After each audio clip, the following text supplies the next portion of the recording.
ఈ రోజు నేను మా ఆయన కోసం తన ఫేవరెట్ మలై చికెన్ చేశాను. వా, నువ్వు ఆఫీస్ నుండి ఇంటికెళ్ళి కష్టపడి మీ ఆయన ఫేవరెట్ ఫుడ్ వండి పెట్టావు. ఇన్ రిటర్న్ ఆయన ఏం చేశాడు అంటే వంట చేయడం ఓన్లీ వైఫ్ రెస్పాన్సిబిలిటీ అని చూపిస్తున్నావా? ఇందుకే I don't want to get married. Office తర్వాత డిన్నర్ కి వెళ్దామా? సరే, నేను ఒకసారి మా హస్బెండ్ కాల్ చేసి చెప్పేసి వస్తా. సో నువ్వు బయటికి వెళ్లాలన్నా మీ హస్బెండ్ పర్మిషన్ కావాలా? Thank God I'm single. ఇన్వెస్ట్మెంట్సా?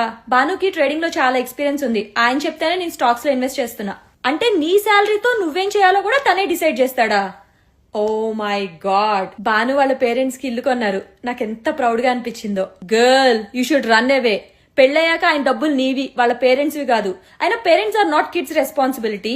Parents వాళ్ళ రిటైర్మెంట్ వాళ్ళు ప్లాన్ చేసుకోవాలి. ఇందుకే I'm very much happy to be single. నేను బిజీగా ఉన్నా అని మా అమ్మాయి వాళ్ళ ఇంట్లో అందరికి బ్రేక్ఫాస్ట్ చేసి పెట్టింది. సో వంట చేయటం అమ్మాయిల రెస్పాన్సిబిలిటీ అని నువ్వు నెక్స్ట్ జనరేషన్ కూడా నేర్పిస్తున్నావా? మీ అమ్మాయి వంట చేస్తుంటే మీ అబ్బాయి ఏం చేస్తున్నాడు?